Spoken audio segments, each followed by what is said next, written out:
अच्छा जी, आज हमने पढ़ना है the concept of compound trust.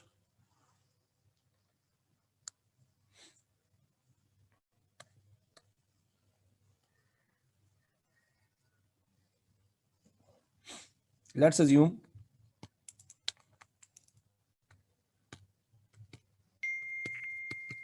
आज बैंक में आपने पैसे डिपॉजिट करवाए हैं 1000 रुपीज, ठीक है जी। और बैंक आपको ऑफर करता है जी 10% कंपाउंडेड एनुअल रेट। मतलब कंपाउंड का वर्ड लिखा हो तो उसका मतलब है कंपाउंड ट्रस्ट है। ठीक है, स्क्रीन नजर आ रही है आपको?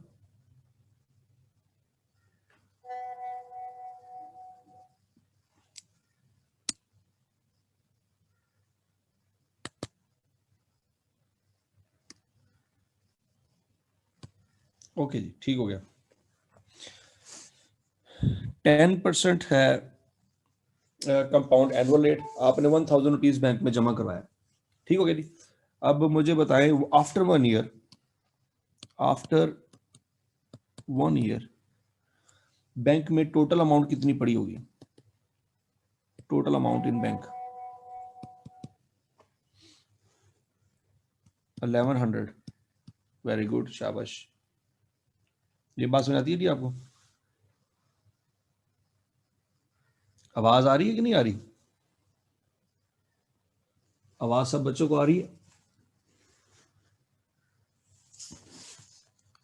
ओके जी।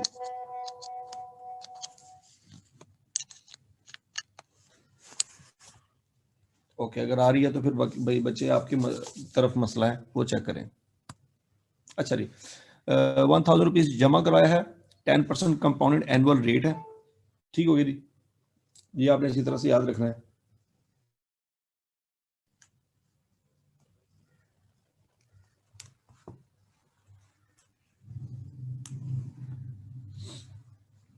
तो आफ्टर 1 ईयर 1100 हो जाएगा। और इंटरेस्ट कितना बनता है जी?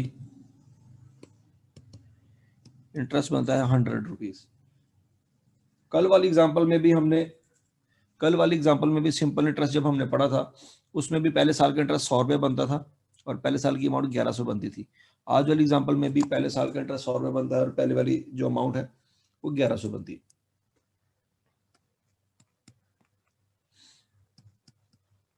ठीक हो गया? इसका मतलब है पहले साल के अंदर अगर आपका एनुअल रेट है, एनुअल है, तो पहले साल में आपका रेट अगर एनुअल है तो कंपाउंड इंटरेस्ट से क्वेश्चन करें या सिंपल इंटरेस्ट से क्वेश्चन करें, आंसर सेम आता है।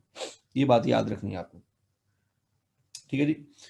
मसला शुरू होता है अगले साल से या अगली कंपाउंडिंग से, आफ्टर 2 ईयर्स। ये तो है ना आफ्टर 1 ईयर।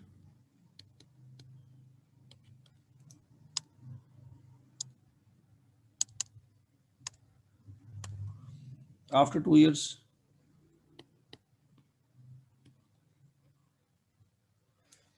1100, जो 10% रेट लगेगा वो अब 1000 रुपये पे नहीं लगेगा, वो 1100 पे लगेगा। ठीक है जी, सिर्फ पहली दफा रेट 1000 रुपये के ऊपर लगता है, अगली दफा रेट 1100 के ऊपर लगेगा। तो अब बताओ जी टोटल अमाउंट क्या आती है और इंटरेस्ट कितना आता है 2 साल के बाद? टोटल इंटरेस्ट आ जाएगा 110 और टोटल अमाउंट आ जाएगी 1210। Very good. इसी तरह से आफ्टर 3 ईयर्स इंटरेस्ट और टोटल अमाउंट, याद रखना कि तीसरे साल पे जो इंटरेस्ट लगेगा वो 1210 पे लगेगा, 1100 पे नहीं लगेगा। ठीक है जी। तो इंटरेस्ट बन जाता है 121 और टोटल अमाउंट क्या बन जाती है जी? 1210 जमा 121, 1331। ठीक है जी।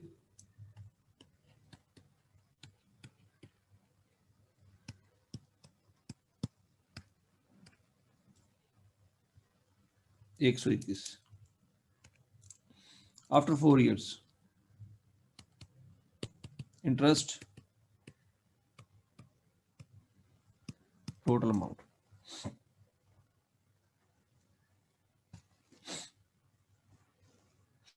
हाँ जी, इंटरेस्ट है, अब 10% लगेगा 1331 का। तो अब याद रखना यहाँ पे जो इंटरेस्ट आएगा वो 133.1 आएगा। ठीक है, इसको टोटल कर लो और टोटल अमाउंट आ जाएगी 1464.1। चेक कर लो, ऐसी है।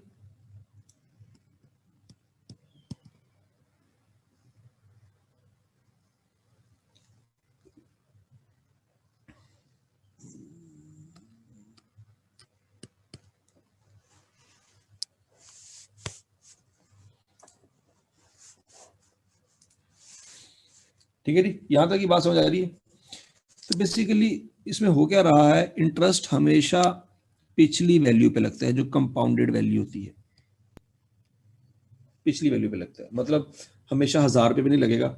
ये कंपाउंड हो गया 1100 बन गया, अब 1100 पे लगेगा। फिर ये कंपाउंड हो गया 1210 बन गया, फिर इस पे लगेगा। फिर ये कंपाउंड हो गया 1331 बन गया, फिर इस पे लगेगा। फिर ये कंपाउंड हो गया 1464 हो गया, तो फिर इस पे लगेगा। ठीक हो गया। तो इस पे जो फार्मूला लगेगा, a is equal to P into 1 plus R raise to power n। n means number of years,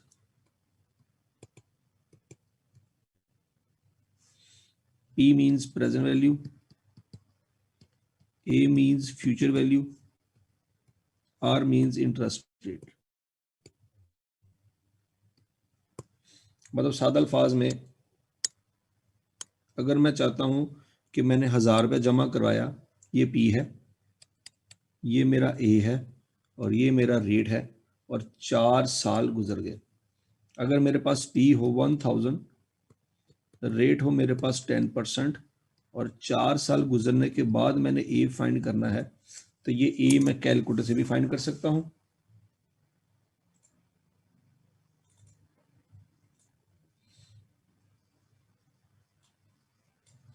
calculator से कैसे फाइंड करूंगा जी, 1000 इंटू 1.1 पावर 4, सिंपल ये करूंगा तो मेरे पास आंसर आ जाएगा 1464.1। ठीक है जी, 1464.1 ये मेरा आंसर आ जाता है।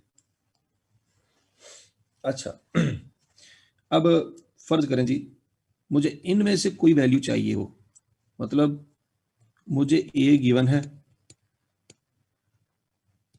पी फाइंड करना है। क्या हो सकता है, रेट है 10% और एन है 5। बताएं जरा बच्चों, क्या ये हो सकता है सवाल?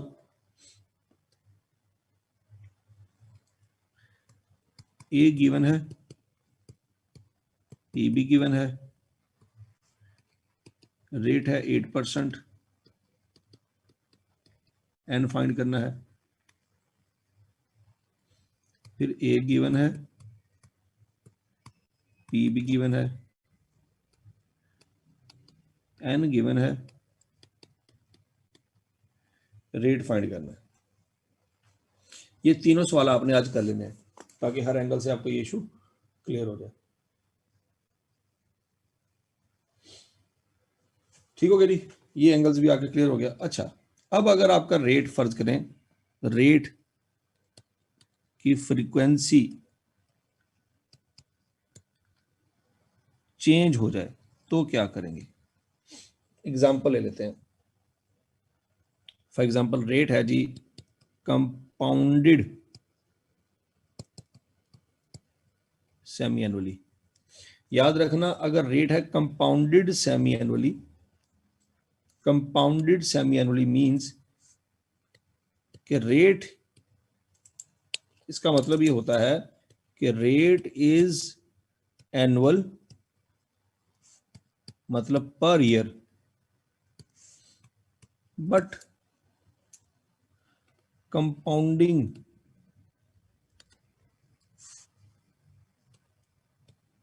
will be after every 6 months। ये बात याद रखनी है आपने कि जब भी लिखा होगा ना कंपाउंडेड सेमी एनुअली, इसका मतलब ये है कि रेट आपका जो है वो एनुअल है, रेट 6 मंथली नहीं है, रेट आपका एनुअल है, पर ईयर है, लेकिन जो कैलकुलेशन होगी वो हर 6 महीने बाद होगी। ठीक है जी, ये बात हजम करने में शायद आपको थोड़ा सा टाइम लगे, ये बात शायद आपने पहले ना सुनी हो, इस बात को क्लियर कर लें, ये बहुत इंपॉर्टेंट है।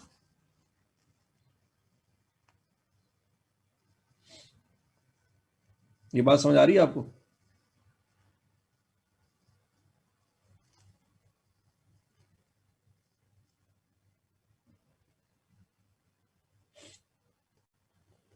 अच्छा जी, अभी देख लेते हैं, अभी जरा देखें, 012, एक पर्सन है, उसने 1000 रुपीज आज बैंक में जमा करवाया और रेट है 10% कंपाउंडेड सेमी एनुअली। 10% है कंपाउंडेड सेमी एनुअली, मतलब कंपाउंडिंग जो होगी वो हर 6 महीने बाद होगी, साल बाद नहीं होगी, अब हर 6 महीने बाद होगी। अब इसका मतलब है पहली कैलकुलेशन 6 महीने बाद होगी, दूसरी कैलकुलेशन 12 महीने बाद होगी, तीसरी कैलकुलेशन 18 महीने बाद होगी और चौथी कैलकुलेशन 24 महीने बाद होगी। ये बात समझ आ रही? ये 1 ईयर है, ये 2 ईयर है।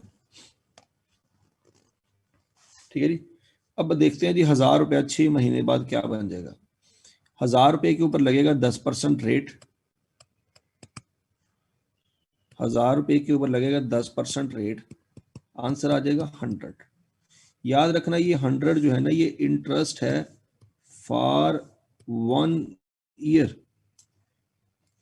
ये जो 100 आया है ना, ये इंटरेस्ट है 1 साल का, क्योंकि ये रेट खुद एनुअल है। तो जब 1000 को 10 से मल्टीप्लाई करेंगे, जो इंटरेस्ट आएगा वो 1 साल का है, लेकिन हमें तो सिर्फ 6 महीने तक पहुंचना है। तो आप फिर क्या करो, 1000 का लो 10%, जो आंसर आए उसको कर दो 6/12 या 6/12 करने की बजाय 1/2 भी कर दो, कोई मसला नहीं, तो आंसर आ जाएगा 50। ये जो 50 इंटरेस्ट है, ये इंटरेस्ट है फॉर 6 मंथ्स। ये बात पल्ले पड़ी है, जरा ये बता दो शाबाश।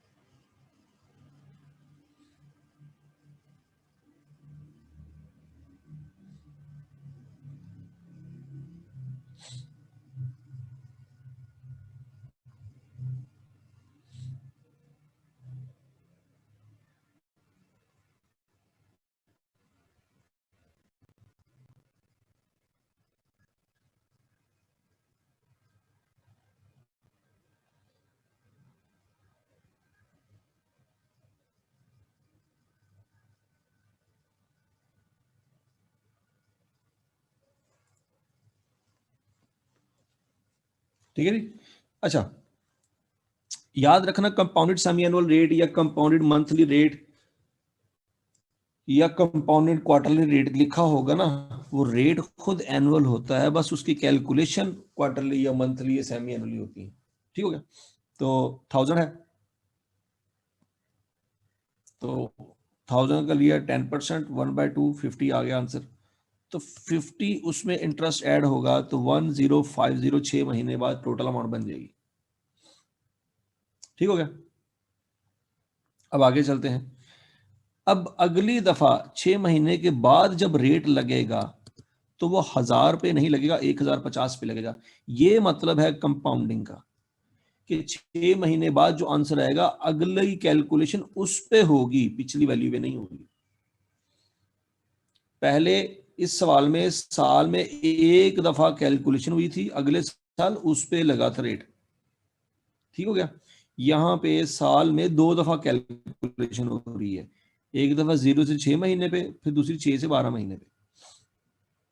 तो अगली 6 महीने से ऑनवर्ड अगर आपने जाना है 1 साल पे, तो नेक्स्ट जो रेट लगेगा 10%, वो 1000 पे नहीं लगेगा, 1050 पे लगेगा।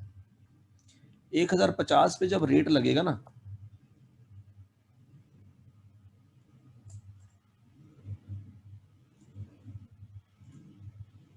1050 पे जब रेट लगेगा 0.1 तो 105 आएगा। ठीक है जी। 105 जो आपका इंटरेस्ट आया है ये फॉर 1 ईयर है, लेकिन हमें तो 1 साल आगे नहीं जाना, हमें तो जाना सिर्फ 6 महीने आगे।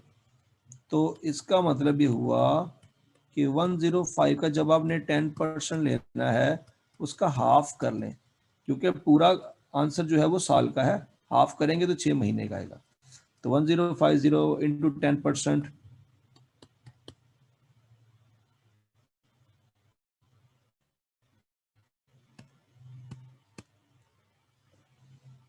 एक मिनट है जो बच्चों,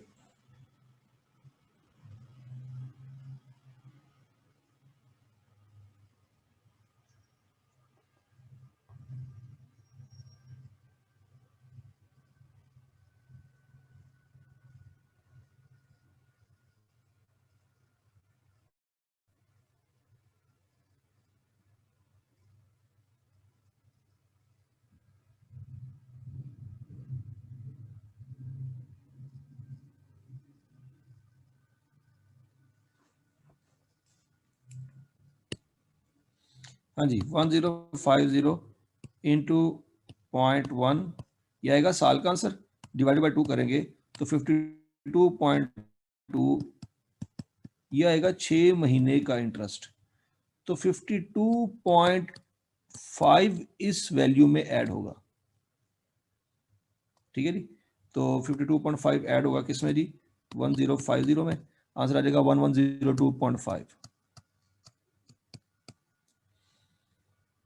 अब अगली दफा रेट जो 10% है वो इस पे लगेगा। आप देखें 0 से 1 ईयर पे जाते हुए 2 दफा कंपाउंडिंग हुई है, कंपाउंडिंग 2 दफा हुई है, एक दफा 1000 के ऊपर और एक दफा 1050 के ऊपर। इसका ये मतलब लिखा हुआ है compounding semi annually, compounded semi annually, कि साल में 2 दफा कंपाउंडिंग होगी। ठीक है जी। अब अगले साल आपने जाना है उसमें भी 2 दफा कंपाउंडिंग होगी। तो 1102.5 का लेंगे 10%, जो आंसर आएगा वो साल का आंसर होगा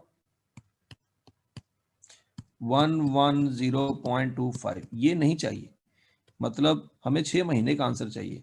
तो 1102.5 का लेंगे 10%, उसको कर देंगे 1/2, डिवाइडेड बाई 2 करेंगे तो 55.125 आ जाएगा।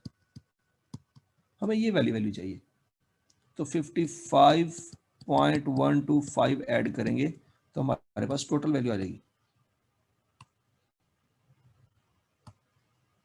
इसमें जमा करेंगे 1102.5 तो 1157.625।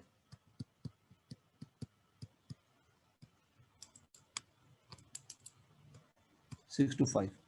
अब अगला जो 10% रेट है वो इस पे लगेगा 1157 पे। कैसे लगेगा जी, इसका लेंगे जी 0.1, आंसर आ जाएगा 115.76। ये नहीं चाहिए, ये साल का है, इसको 2 पे डिवाइड करेंगे तो 57.88, 57.88125 ये इसमें जमा कर देंगे, प्लस 1157.625, आंसर आता है जी 1215.50625, 1215.50625। ठीक है जी। ये आंसर आता है 2 साल बाद की फ्यूचर वैल्यू। ये मैंने ग्राउंड रियलिटी बताई है कि कैलकुलेशन बिहाइंड दी फार्मूला होती कैसे है।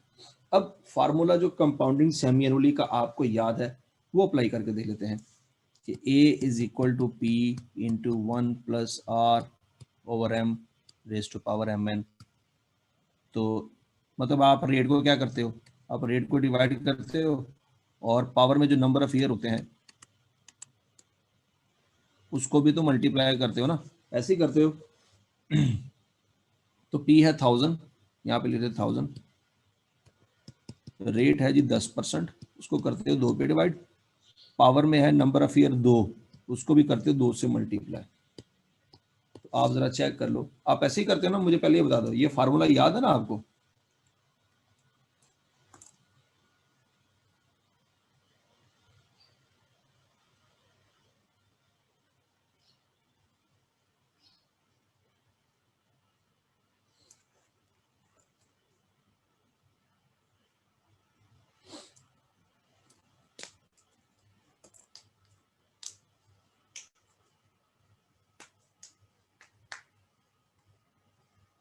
ठीक है जी, ये फार्मूला आपको याद होना चाहिए।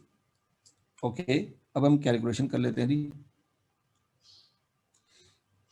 1000 into 1 plus 0.10 divided by 2 bracket close power 2 multiply by 2। सारा कुछ मैंने एज इट इज लिख दिया जो यहाँ पे नजर आ रहा है। इक्वल टू प्रेस किया 1215.50625 1215.50625। आप जरा गौर से देखिएगा मेरे आंसर और इसके आंसर में 0.00001 का भी फर्क नहीं है। ये पॉइंट समझ आया आपको?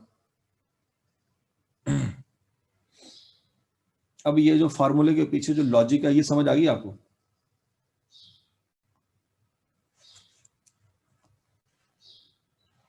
ये समझ आया कि रेट को 2 पे डिवाइड क्यों करते हैं? अगर ये रेट 6 मंथली होता, अगर ये रेट 6 मंथ का होता तो मुझे बताओ सोच समझ के, क्या ये 2 पे डिवाइड होता? क्या ये रेट ऑलरेडी 6 महीने का अगर होता तो फिर ये 2 पे डिवाइड क्यों हो रहा है?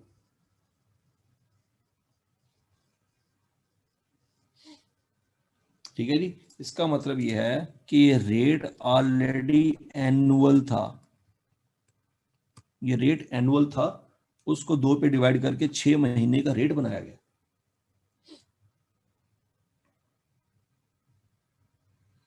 ठीक है जी, इट मीन्स, ये जरा गौर से सुनिएगा, it means 10% compounded semi annual rate is basically annual rate, but अगर आप 10% को 2 पे डिवाइड कर देंगे आंसर आ जाएगा 5%। 5% रेट इज 6 मंथली रेट।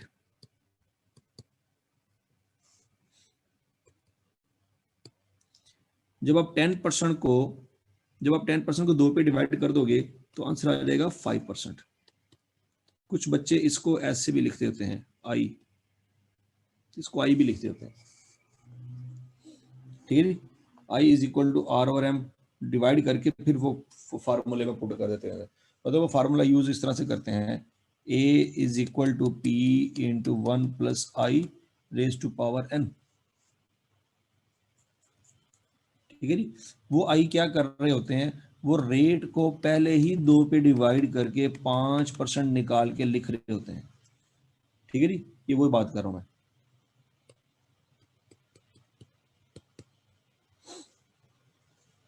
ये जो 5% निकाला है ये बेसिकली 6 मंथली रेट है। इसका मतलब ये हुआ कि 10% compounded semi annually rate is equal to 5% पर 6 मंथ रेट।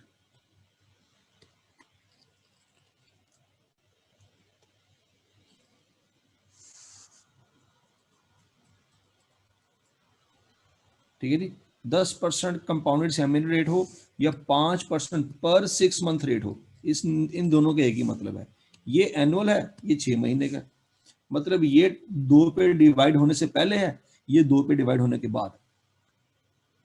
ये बेसिकली आर है और ये basically I is equal to R over M है।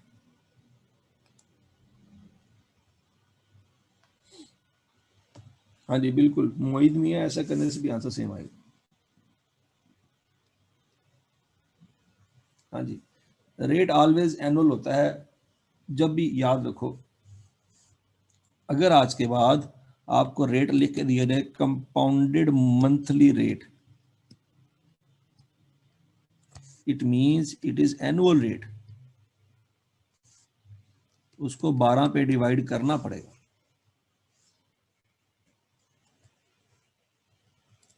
तो मंथली रेट बनेगा। बात समझ लगी? ये जरा इधर लिख लो। R is equal to 12% compounded monthly rate है,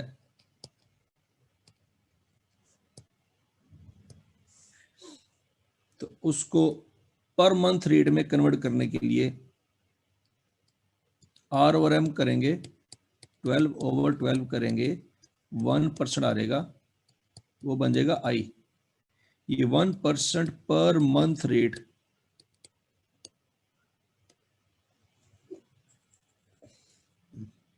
ये पर मंथ रेट है और एक कंपाउंडेड मंथली रेट है। ये बेसिकली एनुअल रेट है और ये बेसिकली मंथली रेट है। इन दोनों में फर्क समझ आ रहा है आपको?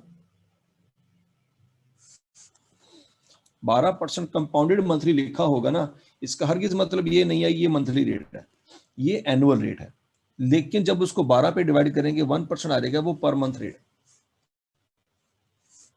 और वो आई है। यहां तक की बात समझ आ रही है आपको?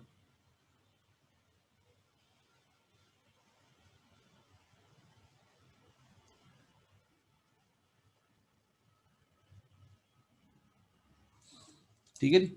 अच्छा जी, अगर वो लिखे जी R is equal to 12% compounded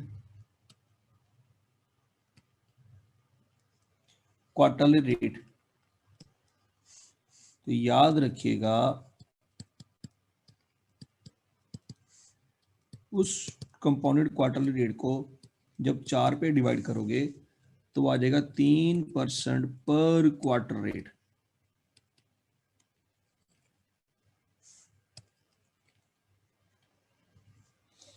ये एनुअल रेट है लेकिन ये क्वार्टरली रेट है।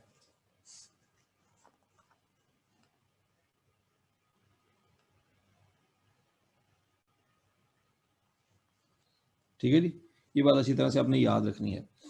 तो समटाइम आपने देखा होगा सवालों में कि कभी कभी ऐसे भी लिखा है R is equal to 12% per year compounded quarterly. आपने ये वर्ड जरूर क्वेश्चन बैंक में देखा होगा, ऐसा लिखा होता है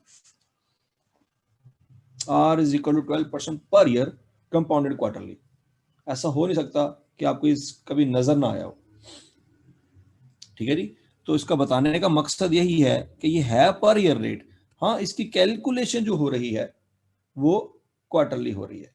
इसका मतलब ये है कि आपको आर दिया गया है 12% और आपने जो रेट निकालना है उसको आप डिवाइड करोगे किस पे, 4 पे, तो जो रेट निकलेगा 0.03 वो है बेसिकली पर क्वार्टर रेट।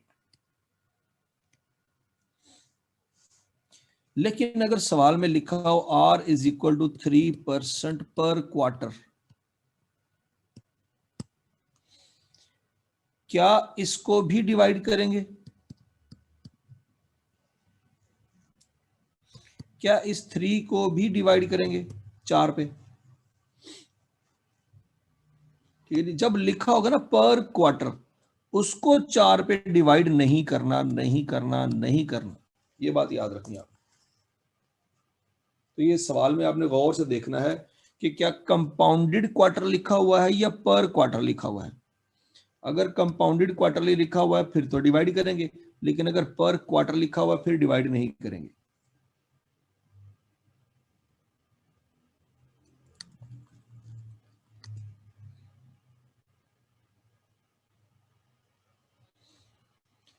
यहां तक की बात समझ आ गई थी?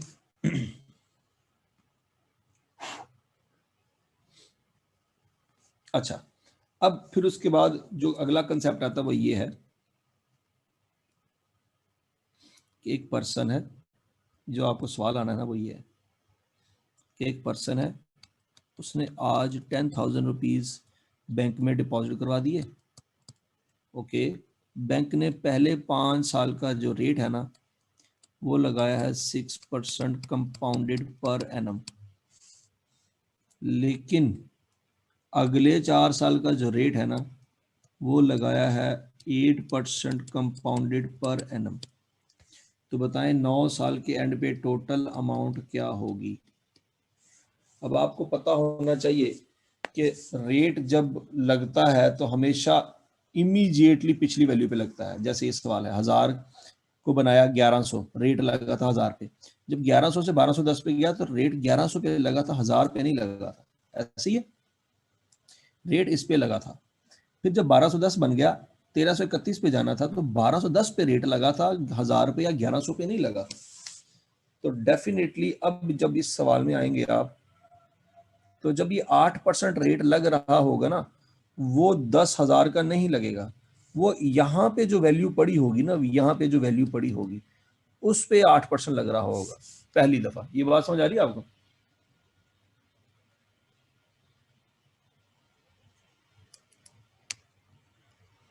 ठीक हो गया जी? तो इस लॉजिक के तहत आपने अगर 9 साल पे कैलकुलेट करना है ना फ्यूचर वैल्यू, तो उसका कंसेप्ट है A is equal to P into 1+R1 power N1 into 1+R2 power N2। N1 का मतलब है यहाँ पे पहले कितने साल हैं, और N2 का मतलब है कि बाद में कितने साल हैं। N1 यहाँ पे है 5 साल और N2 यहाँ पे है 4 साल। ये बात समझ आ रही है आपको? R1 है यहाँ पे 6%, R2 है यहाँ पे 8%। तो अगर ये सारा कुछ आप इस फार्मूले में पुट कर देंगे ना, तो यहाँ से आंसर आ जाएगा आपका। P है जी 10,000 और 1 प्लस रेट है जी यहाँ पे हमारे पास 6%, पावर 5, फिर रेट है जी 8%, पावर है 4। ये सारा कुछ इकट्ठा अगर हम कैलकुलेटर में पुट कर देंगे ना, तो डायरेक्ट हमारा आंसर आ जाएगा। करके देखते हैं जी। 10,000 इंटू 1.06 पावर 5 इंटू 1.08 पावर 4। ये पुट करेंगे कैलकुलेटर पे, आंसर आ जाएगा जी 18206.4114। ये बात समझ आ रही है जी? इस तरीके से आंसर आ जाएगा। लेकिन अगला सवाल मेरा आपसे ये है, अगर सवाल उल्टा पूछ ले,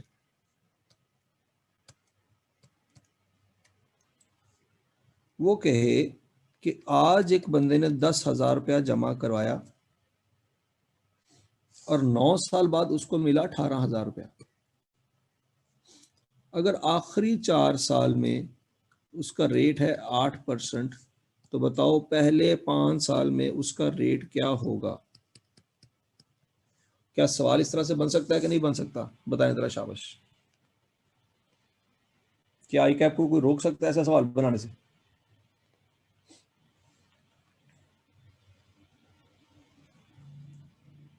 ठीक है जी?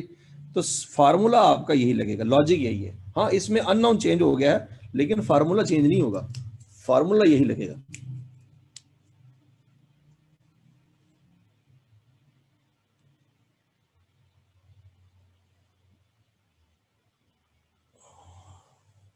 ठीक है जी? फार्मूला यही लगेगा।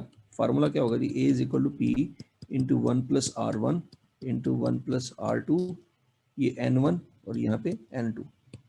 हमारे पास P है 10,000, A है 18,000 इंटू 1+R1 नहीं पता, N1 यहाँ पे 5 साल है, N2 यहाँ पे 4 साल है, पावर 5 इंटू 1+0.08 पावर 4। ये सीधा सीधा हम कैलकुलेटर में पुट कर देंगे, हो सकता है वहां से आंसर आ जाए। ट्राई कर लेते हैं एक दफा। यहाँ पे लेते हैं 10,000, सॉरी 18,000, ये तो लिखा हुआ है। यहाँ पे लिख देते हैं 1+x। ये क्वेश्चन समझ आ रही है थी आपको? 10,000 into 1+x raise to power 5 into 1.08 raise to power 4। ये लिखा हुआ है simple. 1.08 raise to power 4 is equal to 18,000, ये वाला करके शिफ्ट सॉल्व इक्वल, अल्लाह करे आंसर आ जाए। आ गया जी 5.76। ठीक है जी? 0.0576 आता है, तो ये 5.76% बन जाता है।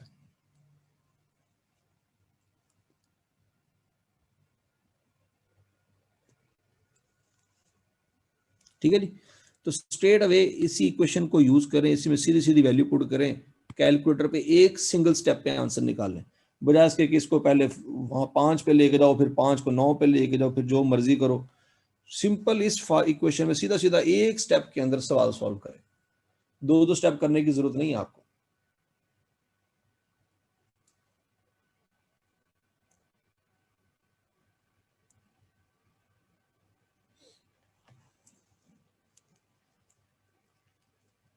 ठीक है जी, यहां तक की स्टोरी समझ आ गई आपको?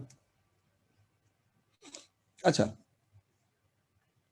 अब अगला सवाल है कि P इज इक्वल टू 10,000 करता है, 5 साल 9 साल। वो कहता है जी 9 साल बाद आपको पैसे मिले, फर्ज करें जी 20,000।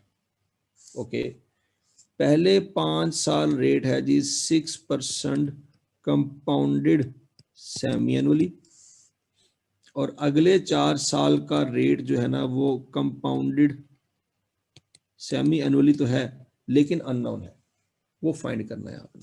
तो तरीका वही है, A is equal to P into 1 plus R 1 M power M N 1 into 1 plus R 2 M into M N 2। Simple, यहाँ पे सेमी एनुअल आ गया है तो कोई मसला नहीं है। तो पी आ जाएगा यहाँ पे 10,000, ए आ जाएगा 20,000, 1 प्लस आर 1 है 6%, चूंकि सेमी एनुअल है 2 पे डिवाइड कर देंगे, 2 इंटू 5। 5 साल है लेकिन पावर में 10 आएगा, ये बात समझ आ रही है आपको कि नहीं समझ आ रही? यहाँ पे n 4 साल है, यहाँ पे n 5 साल है, लेकिन यहाँ पे भी सेमी एनुअल है, यहाँ पे भी सेमी एनुअल है। तो अगर यहाँ पे 4 साल बनता है तो 4 साल में 8 दफा कंपाउंडिंग होगी, और यहाँ पे 5 साल में 10 दफा कंपाउंडिंग होगी। तो यहाँ पे 10 आएगा पावर में, यहाँ पे 8 आएगा। ठीक है जी। तो अगर आप थोड़ा सा इजी भी करना चाहते हैं तो ये 4 जीरो इस 4 जीरो से कैंसिल हो गए। अगर नहीं भी करना चाहते तो कोई मसला नहीं है।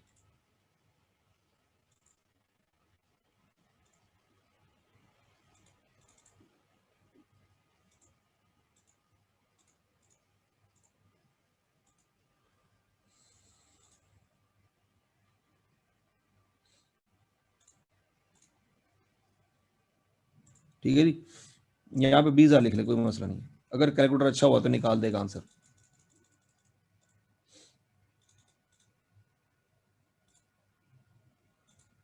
यहाँ पे आएगा 0.06 डिवाइडेड बाई 2 पावर में 2 इंटू 5, यहाँ पे आएगा प्लस x बाई 2 पावर में 2 इंटू 4। ठीक है जी, ये एज इट इज देख लें, मैंने इक्वेशन सारी की सारी वही पुट की है जो यहाँ पे लिखी हुई है। 1 प्लस एक्स ओवर 2 इंटू 2 की power 4, 1 plus 0.06 over 2 into power 2/5, और ये 10,000 इज इक्वल 20,000। नजर आ रहा है सारी क्वेश्चन? ये लिखने के बाद शिफ्ट सॉल्व इक्वल, तो ये 10.19% आंसर आ रहा है। 10.19% कंपाउंडेड सेमी एनुअली।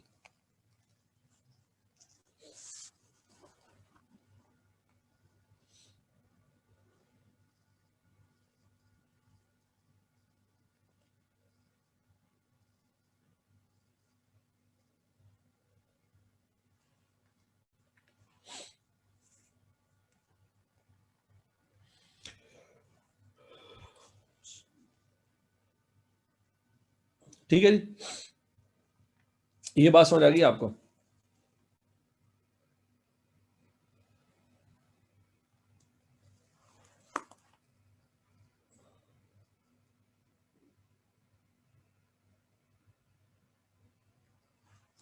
ओके, अब अगला जो कंसेप्ट है, वो नेक्स्ट जो कंसेप्ट है वो है इफेक्टिव रेट का।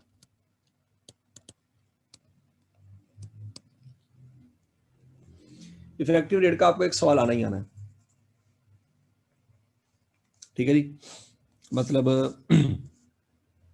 वो कह सकता है कि एमसीबी बैंक जो है वो चार्ज करता है जी 10% compounded per annum. HBL bank जो है वो चार्ज करता है जी 10.4% कंपाउंडेड सेमी एनुअली। और अलाइड बैंक जो है वो चार्ज करता है जी, एक मिनट, ये 10.2 है, वो चार्ज करे 10.3% कंपाउंडेड क्वार्टरली। बताओ इन तीनों बैंक में से ज्यादा हाईएस्ट रेट किसका है? इन तीनों बैंकों में से हाईएस्ट रेट किसका है? अब ये कंपाउंडेड पर एनम है, ये कंपाउंडेड सेमी एनुअली है, ये कंपाउंडेड क्वार्टरली है। इनकी फ्रीक्वेंसी डिफरेंट है, तो हम डिजिट को नहीं देख सकते। मतलब अगर तो देखा जाए, डिजिट को देखा जाए तो सबसे हाईएस्ट रेट इसका है, लेकिन हम नंबर को देख के आइडिया नहीं लगा सकते। क्यों?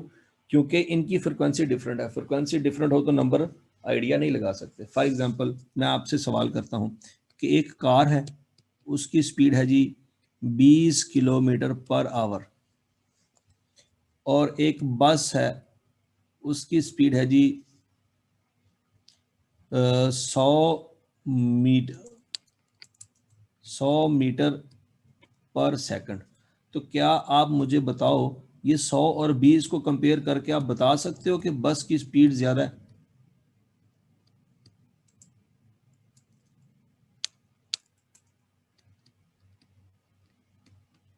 बताओ जरा।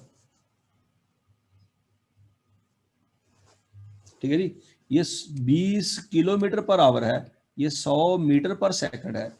आपको पता है, फिजिक्स आपने पढ़ी हुई है, आपने स्पीड के साथ किलोमीटर पर आवर भी देखा हुआ है और मीटर पर सेकंड भी देखा हुआ है। तो अगर यहाँ पे फ्रिक्वेंसीज डिफरेंट हैं तो फिर उस वक्त डिजिट को कंपेयर नहीं कर सकते। ये 20 ये 100 आपस में कंपेयर ही नहीं हो सकते। बात समझ आई कि नहीं? ये बात अच्छी तरह से याद रखनी है। तो वही कंसेप्ट यहाँ पे है, ये कंपाउंडेड पर एनम है, ये सेमी एनुअली है, ये क्वार्टरली है।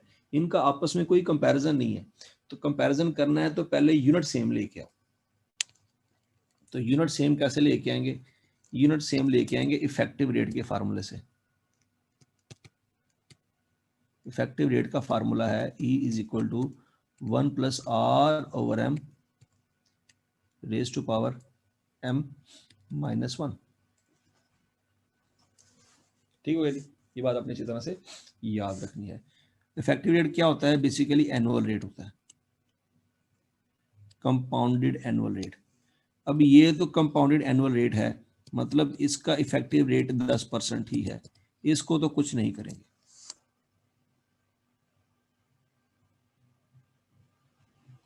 इसको तो कुछ नहीं करेंगे।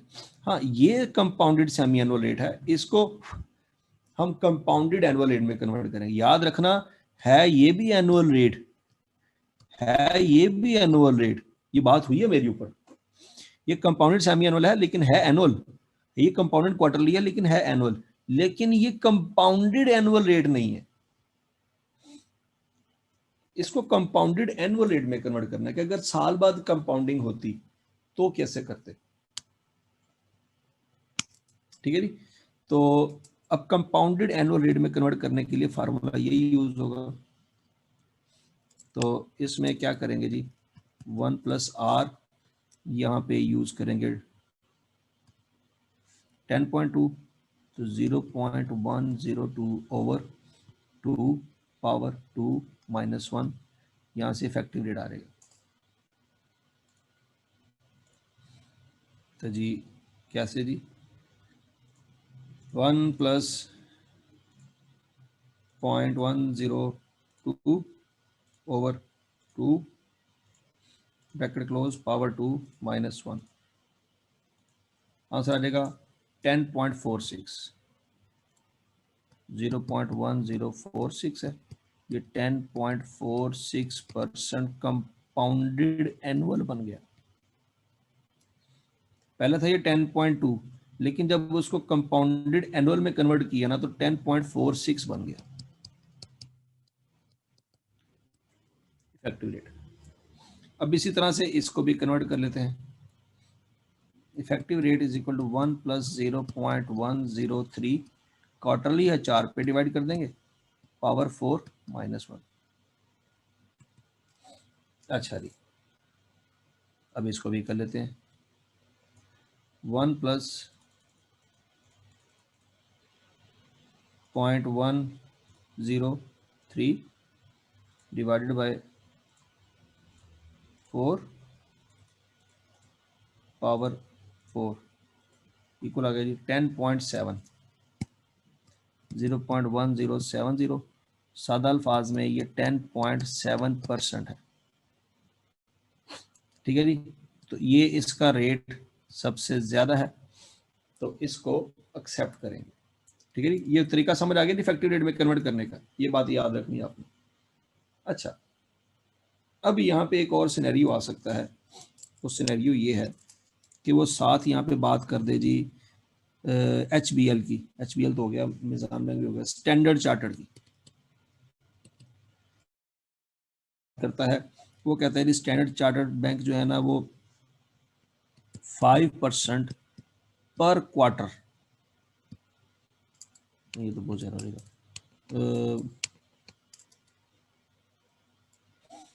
वो 3% पर क्वार्टर रेट चार्ज करता है। अब ये पर क्वार्टर है, ये कंपाउंडेड क्वार्टरली नहीं है, ये है पर क्वार्टर। ये बात समझ आ रही है आपको? ये बात याद रखनी है आपने। स्टैंडर्ड चार्टर जो है वो 3% पर क्वार्टर रेट चार्ज कर रहा है। तो अब इसको इफेक्टिव रेट में कन्वर्ट करना है आपने। अगर 3% पर क्वार्टर है, इसको इफेक्टिव रेट में चेंज करना है, तो याद रखिएगा अब यहां पे इसको 4 पे डिवाइड करेंगे। बताएं जरा शाबाश। ये पर क्वार्टर रेट है,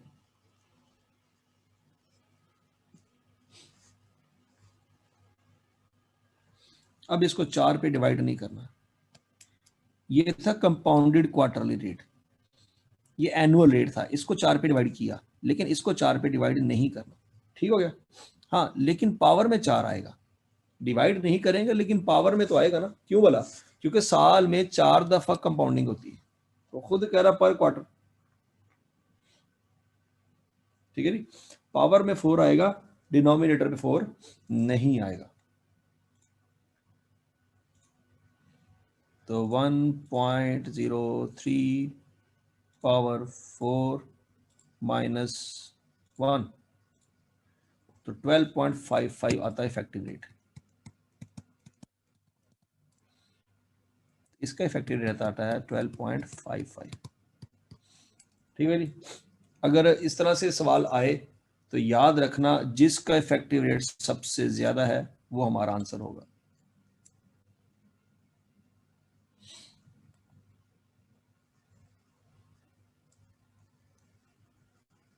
यहां तक की बात समझ आ गई?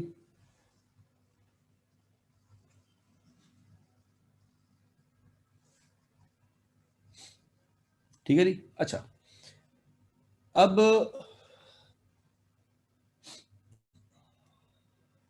यहां पे बात याद रखनी है आपने।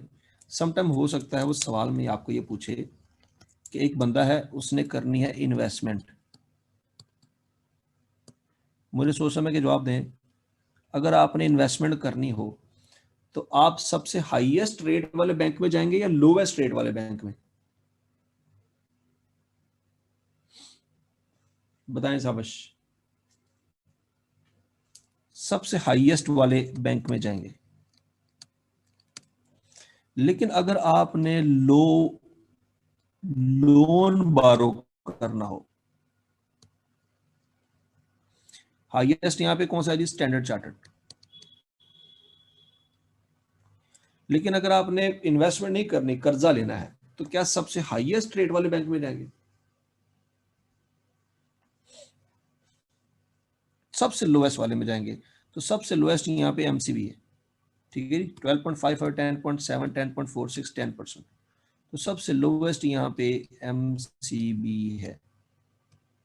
तो सवाल में देख लेना है आपने कि इन्वेस्टमेंट करने का आई क्या बात कर रहा है या लोन बारो करने की बात कर रहा है। ये बात समझ आ रही है? सवाल में आपने ये देख लिया,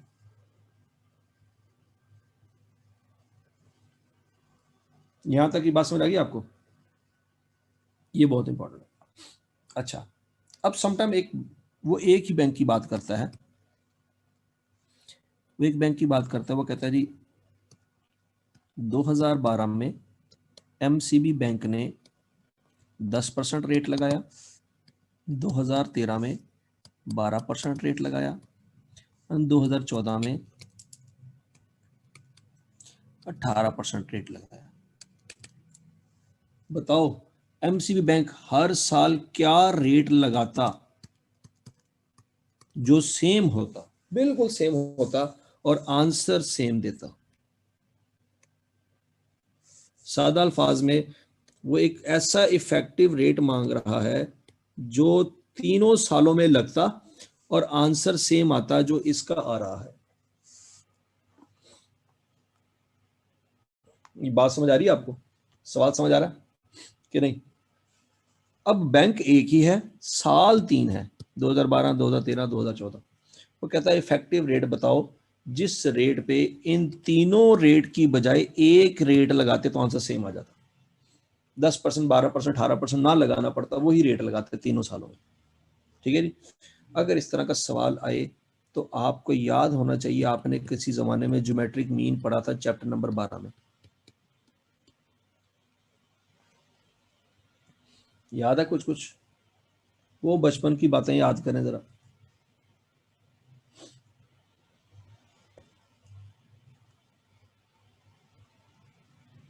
ठीक है जी? तो वर्ड यहां पे उसने इफेक्टिव रेट का यूज किया है, लेकिन वो टेस्ट आपसे ज्योमेट्रिक मीन कर रहा है। ठीक है जी? वो लग ऐसे रहा है कि वो चैप्टर नंबर 5 या 6 का क्वेश्चन है, वो लग ऐसे रहा है, वर्ड ऐसा यूज हो रहा है जिसे लग रहा है कि फाइनेंस का सवाल है, जबकि हकीकत में वो ज्योमेट्रिक मीन का सवाल है। तो ज्योमेट्रिक मीन में आपने परसेंटेजेस की एवरेज लेने के लिए फार्मूला लगाया था 1+x1, 1+x2, 1+x3 का क्यूब रूट, जितनी वैल्यूज हैं उतना रूट। याद आ रहा कुछ कुछ? परसेंटेजेस को पहले 1 में जमा करते थे, फिर उसकी पावर लेते थे। वो ही फार्मूला यहाँ पे लगना है। 3 वैल्यूज हैं आपके पास, 10, 12, 18।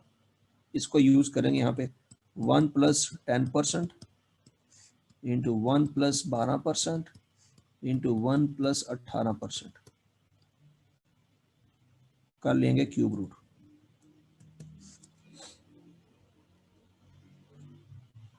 ठीक है जी? करके देते हैं कैलकुलेटर पे।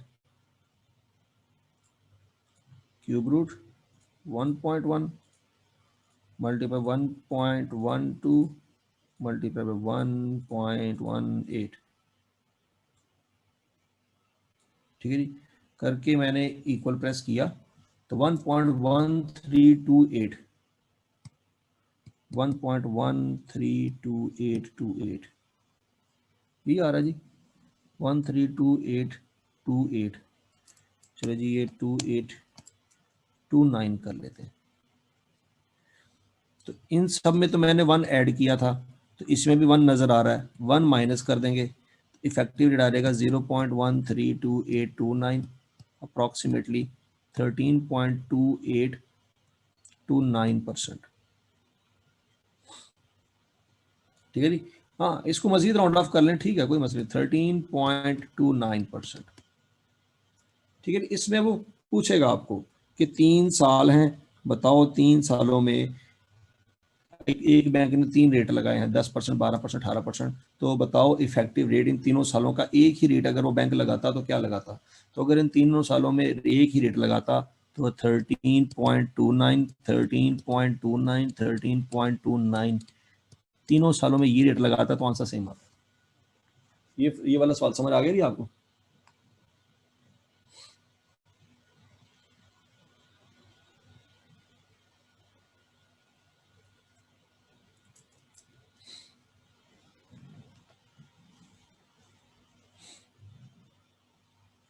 ठीक है जी? फर्ज करें एक बंदे ने 10,000 रुपये रखवाया बैंक में, एक बंदा 10,000 रुपये रखवाया बैंक में, पहले साल लगा 10%, अगले साल लगा 12% और अगले साल लगा 18%, तो 3 सालों बाद टोटल अमाउंट आप निकाल सकते हैं।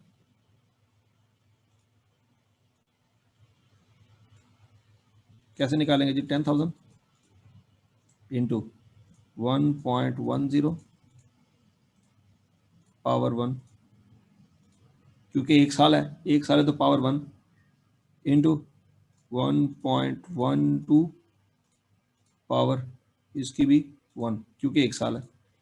उसके बाद 1.18 पावर इसकी भी 1 है। क्यों बोला? क्योंकि ये भी एक साल लगा है।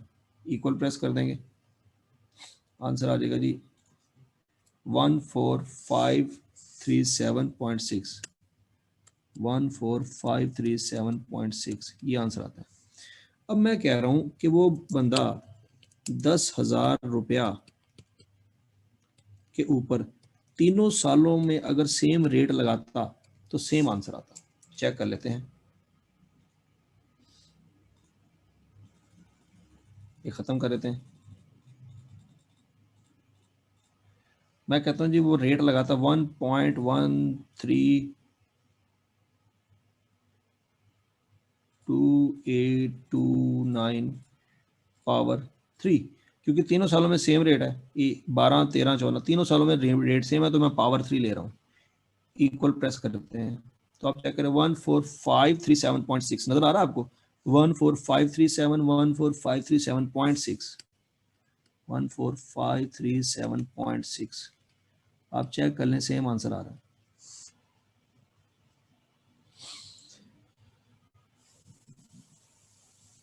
ठीक है जी। तो आपको अगर सवाल आए, आपको सवाल कुछ इस तरह से आना है कि एक बैंक है 2012, 2014 सॉरी 2013, 2014 और रेट है जी उसका 10%, 12%, 18%। ये 3 रेट देगा। वो कहेगा जी इफेक्टिव रेट फाइंड करो।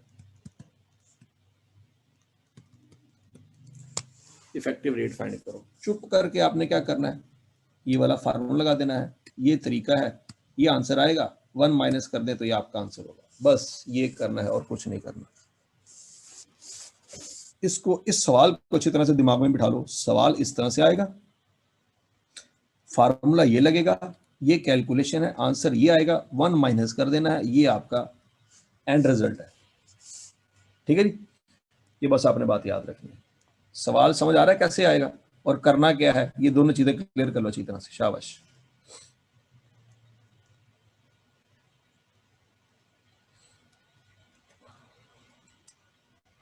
अच्छा जी, फिर आपको सवाल आएगा कि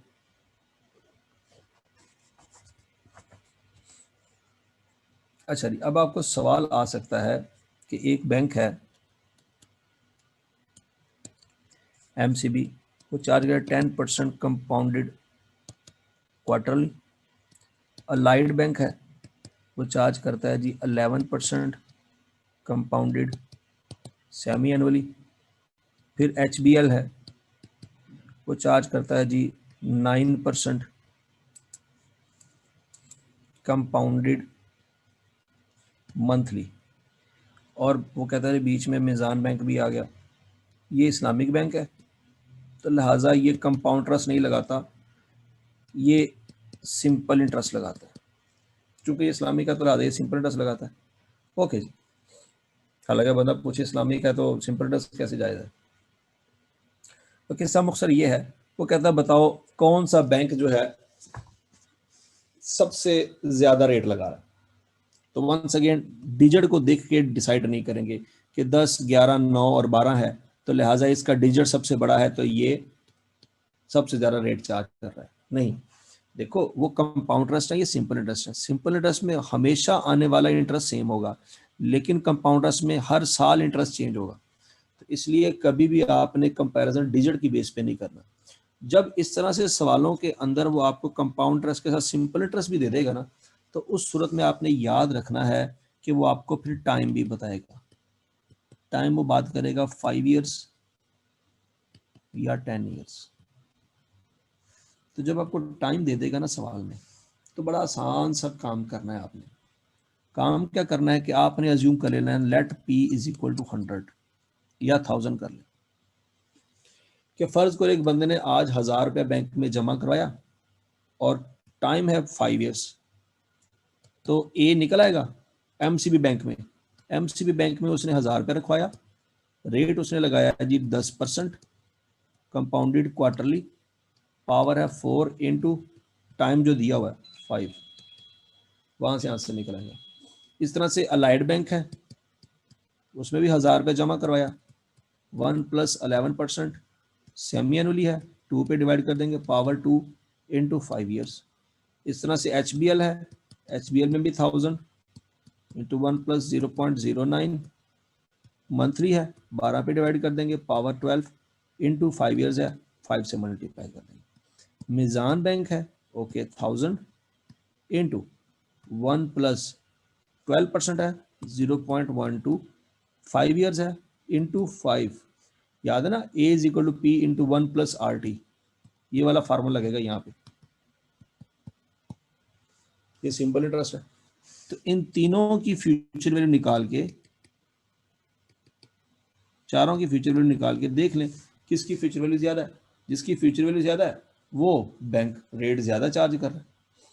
सवाल समझ आ रहा है?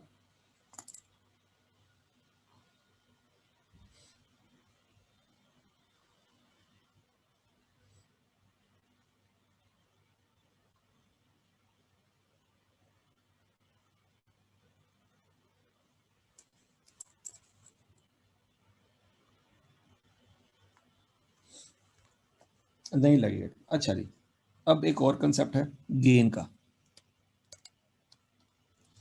कि एक बंदा है, उसने 1000 रुपया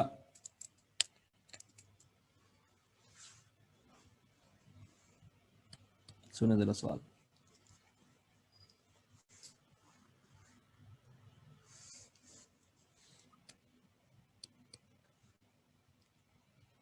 एक बंदा है, उसने 1000 रुपया बारो किया,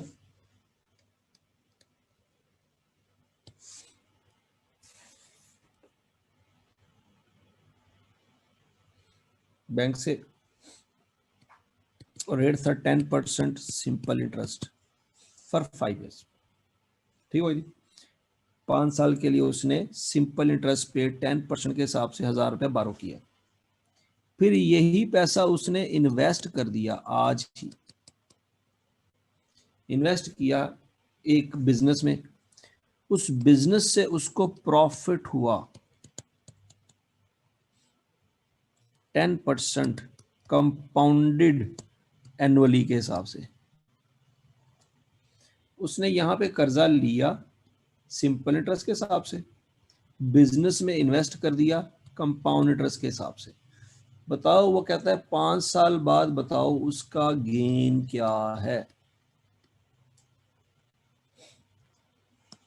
ठीक है जी, ये बात आपने अच्छी तरह से याद रखनी है कि उसका गेन क्या है। तो यहाँ पे गेन निकालना है, तो उसका सिंपल सा आंसर है कंपाउंड इंटरेस्ट में से सिंपल इंटरेस्ट माइनस कर दे तो गेन निकल आएगा। ये बात समझ आ रही है आपको? कंपाउंड इंटरेस्ट में से सिंपल इंटरेस्ट को माइनस कर दें,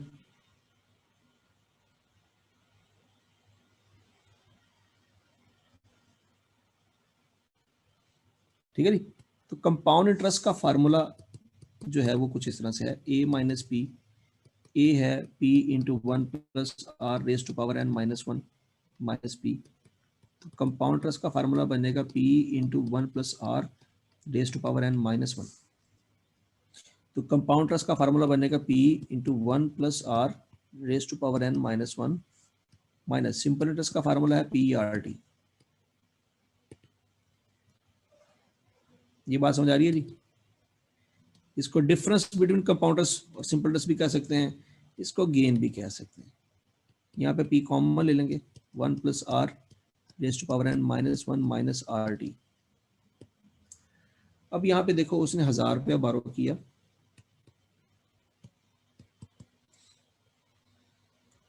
यहाँ पे भी रेट 10% है, यहाँ पे भी रेट 10% है, ओके।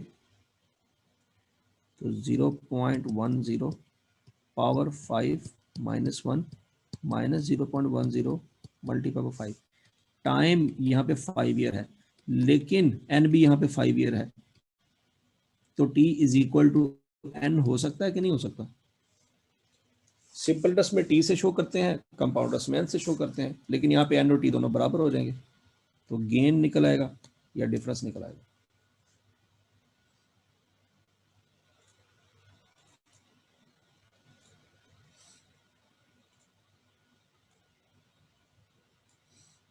तो यहाँ पे 1000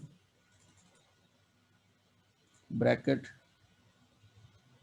दोबारा bracket, 1.1 power 5 -1 minus 0.1 multiply by 5 bracket close, equal press करेंगे तो 110.51 का गेन है। 110.51 का गेन वो कमा रहा है यहाँ से, कि वो कर्जा लिया उसने 1000 रुपये का सिंपल इंटरेस्ट पे, इन्वेस्ट कर दिया कंपाउंड इंटरेस्ट पे, वही पैसे। हाँ, ये बात समझ आ गई थी आपको?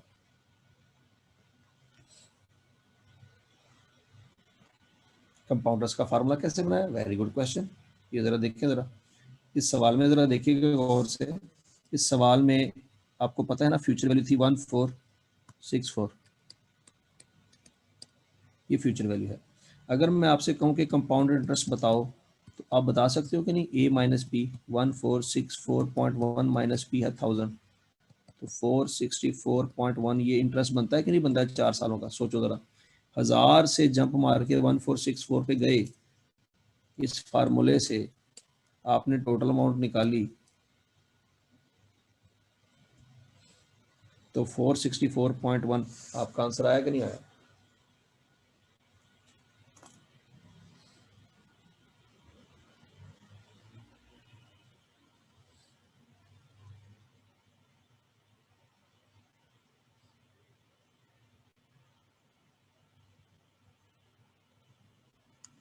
ठीक है जी। तो ये a माइनस पी, ये वही a माइनस पी मैंने यहाँ पे लिखा, a माइनस पी। अब a का फार्मूला होता है p into 1 plus R S to power n minus P. ये p तो इधर आ जाएगा, और ये फार्मूला मैंने a का लिखा, और p मैंने कॉमन ले लिया, तो ये कंपाउंडर्स का फार्मूला बन गया। ठीक है जी। चलो जी, अगला पॉइंट पढ़ते हैं जी, loss.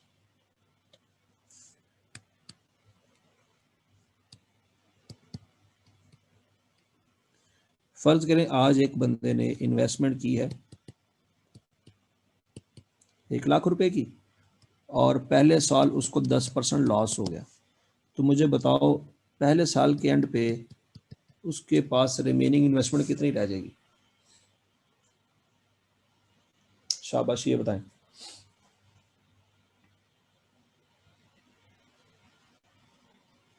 Remaining investment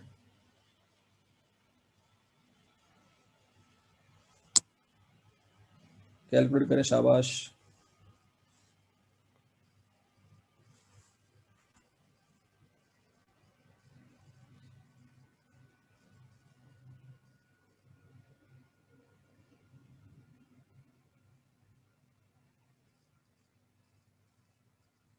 $90,000, very good, शाबाश।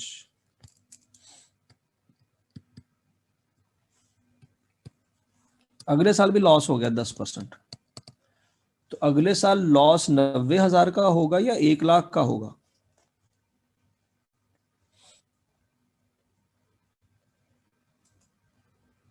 90K का होगा, वेरी गुड, शाबाश। 1,00,000 का नहीं होगा, क्यों? 1,00,000 तो पड़ा नहीं हुआ बिजनेस में, तो इसका कैसे 10% जा सकता है? तो अगले साल जो यहाँ पे लॉस हुआ है 10,000 का, यहाँ पे लॉस कितना हुआ है? 9,000 का। रिमेनिंग पैसे कितने रह जाएंगे? 81,000। अगले साल भी लॉस हुआ है 10%, तो 10% किसका होगा? 81,000 का।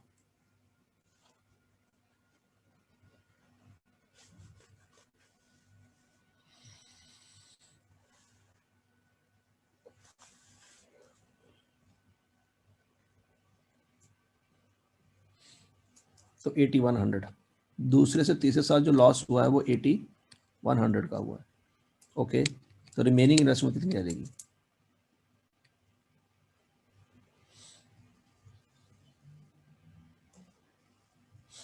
$72,900। Very good. अब लॉस का फार्मूला याद रखना है। लॉस का कंसेप्ट ये है कि इसमें फ्यूचर वैल्यू जो होती है वो लेस देन होती है प्रेजेंट वैल्यू के। ये बात समझ आती है आपको? इसमें जो फ्यूचर वैल्यू है that is less than present value. Future value हमेशा कम होती है प्रेजेंट वैल्यू से। ये जरा देख लो, फ्यूचर वैल्यू है 72,000, प्रेजेंट वैल्यू है 1,00,000।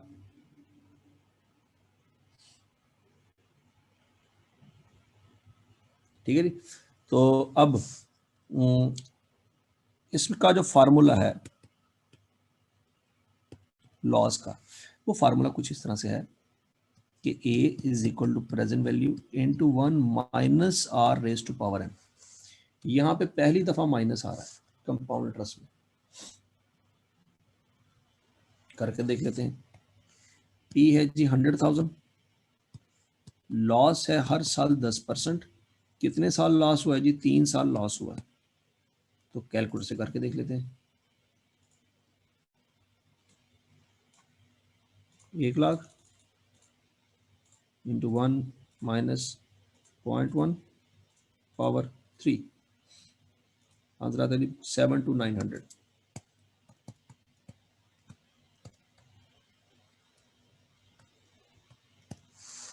ठीक है जी। तो इस तरीके से आप चेक कर लें कि आपका लॉस जो है 72,900 सेम आंसर आता है। तो याद रखना ये फार्मूला कंपाउंड इंटरेस्ट में कभी माइनस नहीं आता। यहाँ पे कंपाउंड इंटरेस्ट में रेट के साथ माइनस कभी नहीं आता, ये बात याद रखनी है। ये माइनस उसी वक्त आएगा जब लॉस होगा, या उस सिनेरियो में आएगा जहां पे फ्यूचर वैल्यू छोटी होगी प्रेजेंट वैल्यू से। इससे पहले हमने जितने मर्जी सवाल किए हैं उसमें फ्यूचर वैल्यू हमेशा बड़ी होती थी प्रेजेंट वैल्यू से। ठीक है जी। यहाँ पे देख लो, फ्यूचर वैल्यू 14,000 है, प्रेजेंट वैल्यू 10,000 है। ठीक हो गया जी। यहाँ पे देख लो, फ्यूचर वैल्यू 20,000 है, प्रेजेंट वैल्यू 10,000 है। ओके जी। यहाँ पे देख लो 18,000 है, 10,000 है। यहाँ पे फाइंड करनी थी।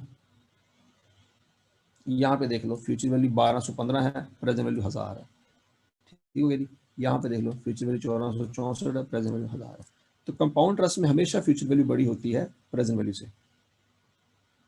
लेकिन यहाँ पे लॉस में पहली दफा फ्यूचर वैल्यू छोटी हो रही है। तो यहाँ पर रेट के साथ माइनस उस वक्त आएगा जब फ्यूचर वैल्यू छोटी होगी प्रेजेंट वैल्यू से।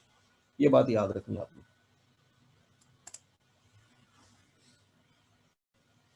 ठीक है जी। तो आज की बातें जो हैं आपने यहाँ पे याद रखनी है अच्छी तरह से। मैं आपको ना सवाल थोड़े से दिखा देता हूँ, ये मैं आपके साथ शेयर कर देता हूँ। ये सवाल आपने करने हैं, ट्राई करने हैं।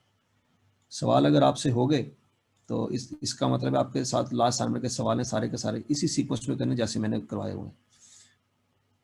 तो आपने मुझे शाम तक इसका फीडबैक देना कि ये सवाल हो गए हैं कि नहीं हो गए। ये हो गया तो फिर लास्ट असाइनमेंट के सारे सवाल आपने कर लेने हैं।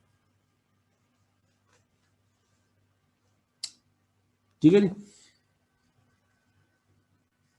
ये मैं आज आपको अभी फाइल शेयर कर देता हूँ, ये आपने इसी तरह से देख लेना है।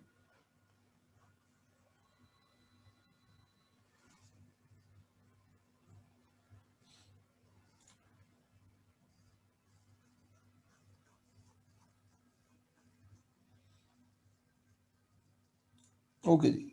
टाइम कम है वरना ये सवाल मैं आपके साथ खुद डिस्कस कर लेता। तो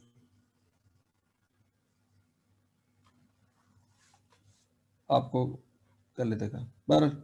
चलें ये ट्राई करें, इंशाल्लाह कोई मसला मसाइल हुआ तो फिर अगली क्लास में डिस्कस करेंगे। कुछ सिंपल इंटरेस्ट के सवाल भी हैं जो बच्चों से नहीं हुए, वो प्लस ये दोनों मैं एक क्लास रखूंगा जिसमें ये दोनों डिस्कस कर दूँ। आप आज ये ट्राई कर लें। थैंक यू जी। अल्लाह हाफिज़।